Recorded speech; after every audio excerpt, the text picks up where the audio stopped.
I think that for me, it's just the idea that in order to create the spaces in the world that we want to exist in, that's equitable, that's just, that's loving, that's fair, it's going to require a radical imagination. It's going to require us to have the freedom to think beyond what's in front of us.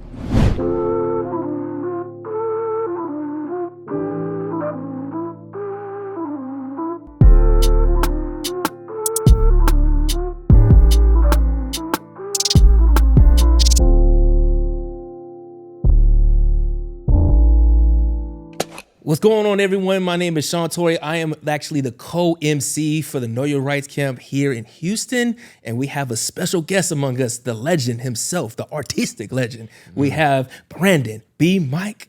Oh, Thank you, sir. What's up, brother? That was cool. I like You like that? You see how I broke it down? Right? Yeah, I feel that. That's a good way to navigate improv. Yes, sir. I feel that. Appreciate that. So good, sir. How? First of all, because I don't think people ask this question, how are you? I'm feeling good. You know, every day you wake up, you won the lottery. So I'm grateful. Most definitely. Yeah. And I've had the pleasure to meeting you at the Las Vegas camp when we did it in 2020. Yeah. And that was in 2020? That was 2022. Wow. Sorry, 2022. 2022. Okay. 2022. I Okay. almost got I'm about to lost. say, I'm like, 2022, not 2020. Okay. 2022. But I was very excited to meet you because I heard of your name before. I seen it because of different art and stuff, but to meet you in person and to see what you did with those youth, phenomenal. So to echo that, to really bring that to life for people, what exactly are you going to be doing here at the Know Your Rights Camp? So for folks who never even heard of you. Yeah, no, for sure. So I can go back to I first met Cap. I have a space in New Orleans called Studio B, and it's like an art gallery, warehouse, art and activism, social justice, all these things woven together. Cap and Nessa came through just to see the space, and that sparked many conversations about how to include art into the work that they were doing. Right. At the time, you know, I wasn't as familiar with the camps, but I'd seen clips here and there. They were doing a camp in New Orleans. Right. They invited me to be present, and they were like, "Oh, you think you could fit some art in here?" So I brought some art, and then that kind of evolved into this conversation about how do we keep continuing to include art? Like, how do we keep elevating the way art is a tool for the work that is happening in these spaces? And for me, that's a natural response. Like art and social justice, art and the way we think about a better tomorrow goes hand in hand. Right. And so it was maybe 3 or 4 camps ago that I was asked to do a workshop to just do a presentation about more of my story and the idea of how art can be used as a tool to create change. Right. And so that's kind of would be on the cover of the book that we're going to be sharing when we do the workshop. Yeah. Come on, man. And what's the title of the book? I don't even know. Oh. I think it changed. Art and Activism, I think, is the title of the session that we do. Right. It's a version of a session we do called Radical Freedom Dream, which is, this one is specifically formatted for the Know Your Rights Camp, but in the Radical Freedom Dream workshop, we basically try to get everyone to see that they're artists. And to me, what makes a person as an artist is, to me, the goal of an artist is to create alternatives to the present. Right.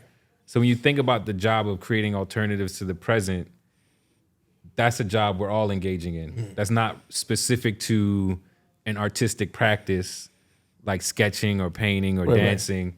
All of the work we're doing, ideally, is to create an alternative to the present.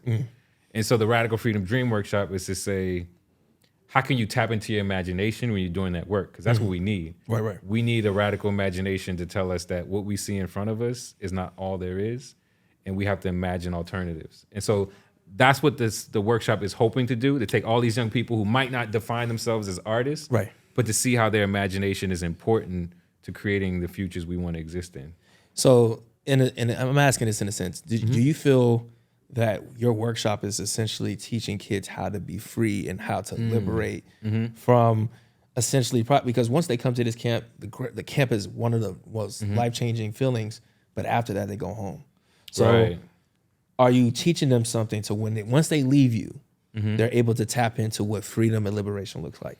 Yeah, no, I think one of the beautiful things about this experience is, you know, Colin, Nessa, Tone, Katrina, all the folks, they've curated a great group of folks. Yeah. And, same with your session, I think the goal is for us to give these youth a shot of energy to say, like, there's more, that there is something inside of them that ideally we're just watering. Yeah. It's already there. And we're just watering it so that it continue to grow and blossom.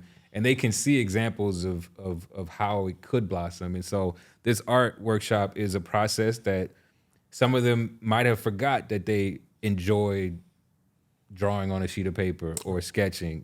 We're all at a point where, like, serious about drawing on paper. Most of us thought the proper process was to grow out of it and to become more serious, and and that became more childish. At the core of it, I hope our workshop reminds them of, one, how much joy comes from that, and then also how it applies to other aspects of their journey. I can argue that any career path, any journey you take, your imagination is crucial. Yeah. Like, you being able to tap into that creative, childlike curiosity is super important for your journey. We, in this moment, connected to why it's important to social justice and just thinking of a radical future. But you can apply that to anything that you do. And so that's the goal, to just turn on that light switch a little bit. No, I think that's beyond powerful. I loved watching your session the first time in 2022, and then when we did the camp in LA too. So I just loved it because everyone was, like, keyed in. You just saw how free they were. Yeah, it's especially it's fitting in this context too, because these camps are dense. There's a lot of information coming at these youth, and sometimes you need a sort of exercise to kind of like what you do when you get them to stand up and do the exercise in the beginning. Those things in the context of the whole experience are super important. They stand out. It becomes like a bookmark of sorts. And so I think this drawing exercise is similar to that, where it becomes a type of bookmark where they can sort of dust off just things, that the movement of drawing, or all those things, I think the thing is, and this is something that I've learned along my work of just practice and just being in the community, there's a difference between being with and just to. Yeah, no, that's real. Right. Yeah. And there's a lot of people, they do work, which is fine. That's great, but they're not with them. Right. And if you just talk it out, they ain't gonna hear you. Right. You know what I'm saying? We liken that in the art space to the difference between being a witness and an observer. Yeah. Because when I'm as an artist, or any project I'm doing as a muralist or a painter, if I'm just an observer, then you can tell the difference immediately with the output. Exactly. You can be like, as opposed to if someone was a witness to, if I sat there and I really, like, connected and listened and amplified what I saw, not just from a distance, from a drive-by in the car, just looked out the window, I see it, and kept going. Yeah. But not to sit there, to be planted, to just be quiet and to just listen. And I think that's a huge part of the process. And what I enjoy about the process of this whole experience is that every camp is a little different based off of the city, based off the young people. Right. And that's a part of that listening, is realizing that there's a lot of ways we can sort of think broadly and say, okay, all teens in this time are dealing with X, Y, and Z. But then when you talk to individuals, you realize everybody is on their own journey, dealing and thinking through very unique things and having unique experiences that ideally we can, give them a sort of a light to focus on. And if there's one thing you would love to end with, they may not remember your name, my name, whoever was at this camp, but the one thing you want them to always remember and take away, what's that one thing? The one thing. I feel like I should be saying something very profound.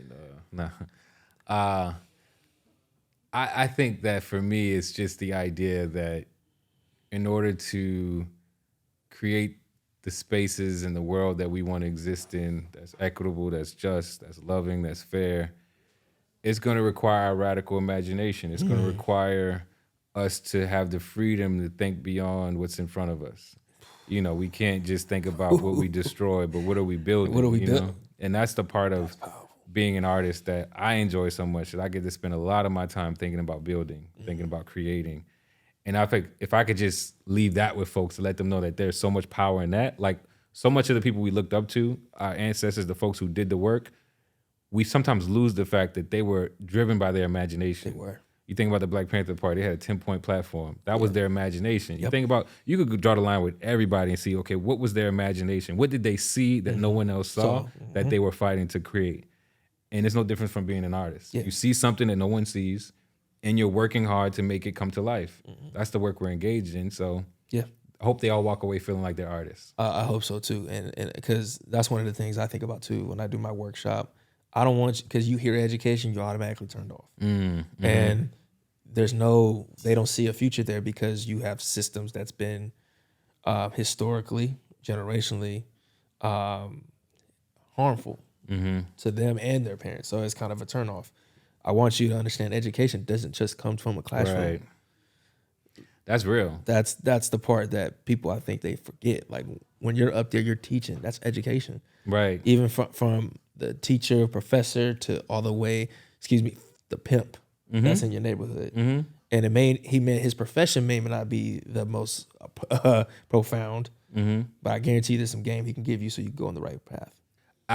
Now I can look back as a privilege, because growing up in New Orleans, I went to school at a time where all of my teachers were older. They were elders, which is not the case in most schools now. Not anymore, But at that point, a lot of my teachers were grandparents. They had children that were adults. So my perspective of where knowledge came from was very specific to that. And I had one college professor my first year in college, and I remember this guy, he was a graduate student. He walked into class with a white tee and G-Nikes on. Well, Air Force Ones. Air Force Ones? Yeah, in New Orleans, we call them G-Nikes. I understood. Yeah, we called it that back in the day. I was still old enough for that. And so I remember just that experience of seeing knowledge come from him and education come from him that shattered my whole perception of what was possible and what it looked like or what it could look like. You know what I mean?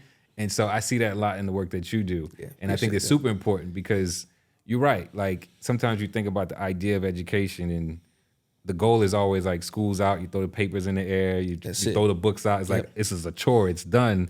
But the goal should be to spark curiosity, to say, no, I want to learn. Like I'm excited to pick up a book because I'm super curious about things that I don't know. Yeah, it's not, education is not meant for you just to only take a test. It's literally for you. James Baldwin, and I'm paraphrasing, for you to literally learn what is of the world, and you make the perception of what you want it to be.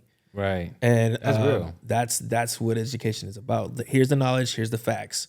Now, however you want to go about it, it's on you. It's just like, I said this somewhere else, where I was like, you have a choice to respond. How do you respond to it? And that's, folks don't think about that. Yeah, you know that's powerful. That is for real powerful. So, and I like to think of the idea of curiosity as the best fuel to put in this car that we're driving in the life that we live. It's like, if you lose curiosity, you get stuck. And so for a lot of young people, they don't equate curiosity with education. They don't. And that's the part, I think, connecting those dots is super crucial. Yeah. Because if I could convince you that all the things you're curious about is rooted in the spaces that you see as education, then you can see education differently.